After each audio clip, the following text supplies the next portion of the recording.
Imaginez un instant, on est en finale de la Coupe d'Afrique des Nations. Le stade plein à craquer, l'ambiance... L'ambiance électrique, oui. Deux nations qui ne respirent plus. Et là, au milieu de cette tension, un geste impensable. Oui. L'entraîneur d'une des deux équipes, il se tourne vers ses joueurs et leur demande de quitter le terrain, de tout arrêter. La confusion totale. C'est ça. Pour la moitié du stade, c'est un scandale, un acte qui vient tout gâcher. Et pour l'autre moitié, c'est un acte de courage, un geste presque héroïque. C'est incroyable, cette dualité. La question, elle est là. Comment une seule et même action peut créer deux réalités aussi opposées? Aujourd'hui, on va essayer de décortiquer ça en analysant la communication de cet entraîneur, Pape Thiaw du Sénégal, Oui, à travers un message qu'il a publié juste après. exactement. On va plonger dans ces mots pour voir comment il a essayé de maîtriser ce chaos.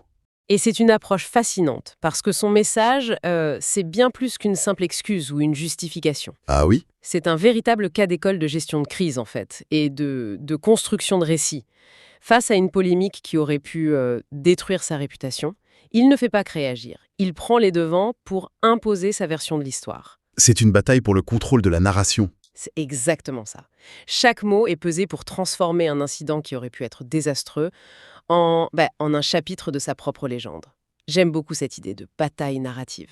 Alors, posons le décor. Finale de la CAN, Sénégal contre Maroc. Le match est tendu.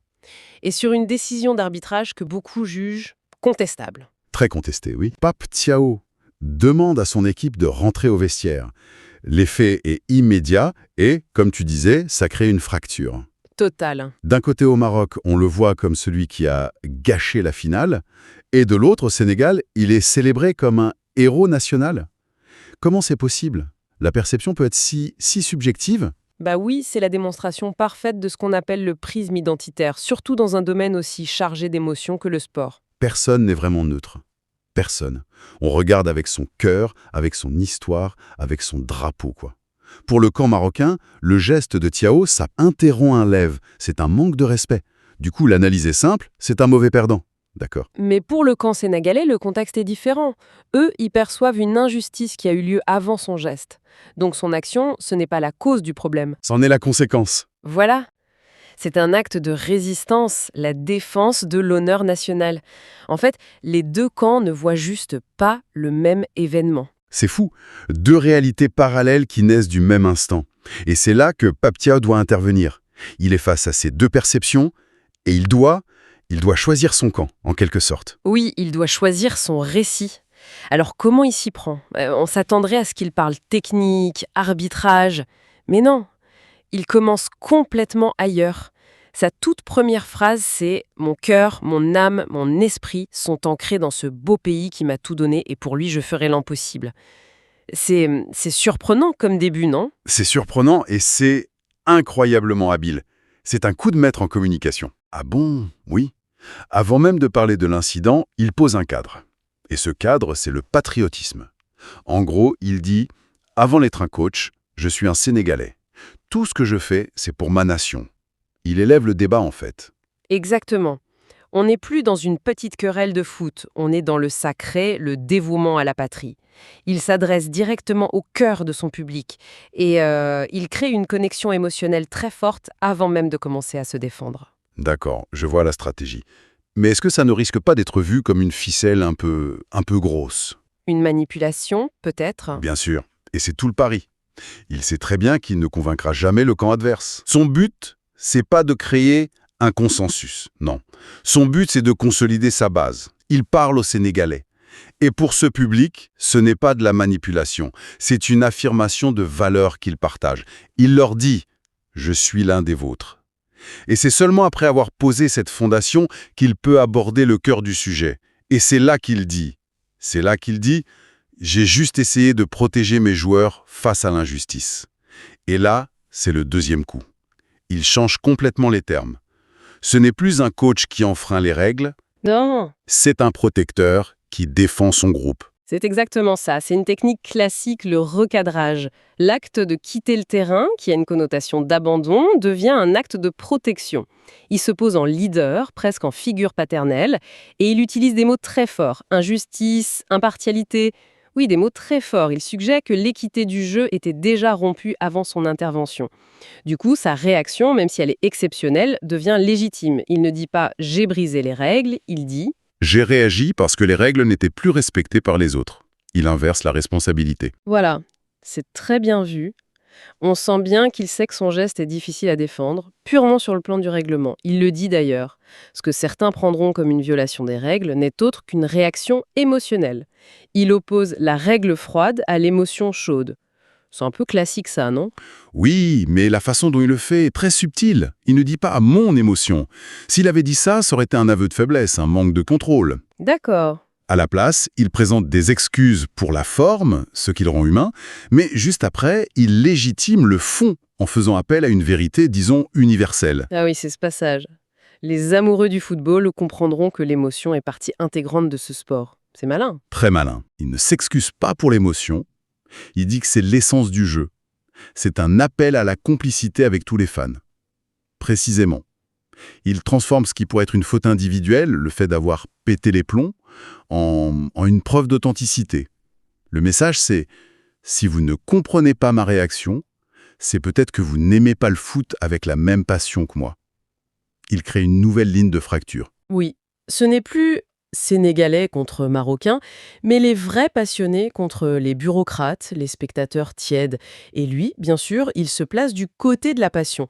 C'est très puissant pour embarquer son public. C'est fascinant de voir comment chaque phrase est pensée. Mais l'histoire ne s'arrête pas là. Et pour moi, il y a un passage qui change absolument tout. Il aurait pu s'arrêter à la protestation, au coup d'éclat. Mais il ajoute, après concertation, nous avons décidé de reprendre le match et d'aller gagner ce trophée pour vous. Ah, ça c'est le pivot narratif. C'est le point de bascule. Totalement. Dans cette phrase, son histoire, c'est celle d'une protestation courageuse, mais c'est une histoire de rupture, incomplète. Avec cette phrase, il transforme l'incident en une épopée en 3 actes. Acte 1, l'injustice. Acte 2, la résistance, le coach qui dit non. Et surtout, acte 3, la reconquête. On retourne au combat et on arrache la victoire. Le geste de quitter le terrain, du coup, ce n'est plus la fin de l'histoire. C'est le moment qui galvanise les héros. Exactement. C'est ce qui leur permet d'aller chercher un triomphe encore plus beau. Et pourquoi c'est si important pour lui d'insister sur le mot concertation? Qu'est-ce que ça ajoute? C'est un mot crucial. D'abord, ça évite l'image du leader autoritaire. Nous avons décidé. Ça suggère un processus collectif. Une équipe soudée. Voilà. Il n'est pas un général, il est le porte-parole de ses guerriers, comme il les appelle. Et deuxièmement, et c'est le plus important, la victoire finale vient tout valider a posteriori. Parce qu'ils ont gagné, la protestation n'était pas un caprice, c'était une étape nécessaire. C'était une étape nécessaire pour forger le mental des champions. Le résultat donne son sens à toute l'histoire. On peut se demander ce qui se serait passé s'ils avaient perdu après être venus. Toute cette belle histoire se serait effondrée. Elle aurait été beaucoup plus fragile, c'est sûr.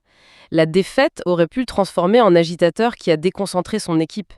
La victoire, c'est la preuve ultime, dans son récit, que sa cause était juste. Le résultat sportif devient le juge de paix morale. C'est la beauté et, on peut le dire, le cynisme du sport de haut niveau. La victoire efface beaucoup de choses. D'ailleurs, il termine son message en bouclant la boucle. Oui, avec les remerciements. Ces 28 guerriers, le président de la République, la ministre des Sports, sa famille. C'est un peu protocolaire, ça, non? En apparence, oui, mais stratégiquement, ça finit de solidifier son statut. En remerciant les plus hautes autorités, il ancre sa victoire et son geste dans le cadre de la nation. Ce n'est plus sa victoire. C'est la victoire du Sénégal. Voilà, c'est la victoire du Sénégal validée au plus haut niveau. Ça parachève sa transformation de potentiel fauteur de troubles en héros national. Quand on met tout ça bout à bout, on voit que ce court message est une mécanique de précision, quoi. On est parti d'un acte impulsif, et mot après mot, Pape Thiaw a construit un récit cohérent, puissant, pour en prendre le contrôle. C'est ça. Il s'est appuyé sur le patriotisme, il a recadré son geste en protection, il a légitimé sa réaction par l'émotion, et il a tout intégré dans une grande histoire de victoire. C'est une performance. C'est une excellente synthèse. Et si on prend un peu de recul, ce cas nous dit quelque chose de fondamental sur notre époque hyperconnectée. La bataille pour le contrôle du récit qui suit un événement Est devenue aussi importante que l'événement lui-même. voire plus importante. L'incident sur le terrain, ça a duré quelques minutes. La construction de sa signification, elle, s'est jouée pendant des jours, notamment à travers ce texte. Sa déclaration, ce n'est pas une explication, c'est une arme narrative. Et il a réussi à imposer sa lecture des faits. Et il a réussi parce que son récit était à la fois simple, émotionnel et, au final, Validé par la victoire. C'est une combinaison presque imbattable. exactement. Et tout ça, ça me laisse avec une dernière pensée. Une zone d'ombre que les sources ne peuvent pas éclairer. C'est ce petit mot qu'on a analysé, concertation. Il ouvre une porte sur un moment qui a dû être d'une intensité folle, loin des caméras. Que s'est-il vraiment dit entre Pape Thiaw et ses 28 guerriers? Comment ont-ils pris la décision de revenir? Est-ce que c'était unanime? Y a-t-il eu des doutes, des cris? On ne le saura jamais. Probablement pas, mais c'est dans ce huis clos de quelques minutes, dans cette délibération invisible, que se trouve peut-être la véritable clé de toute cette histoire. Le moment où la légende s'est vraiment écrite.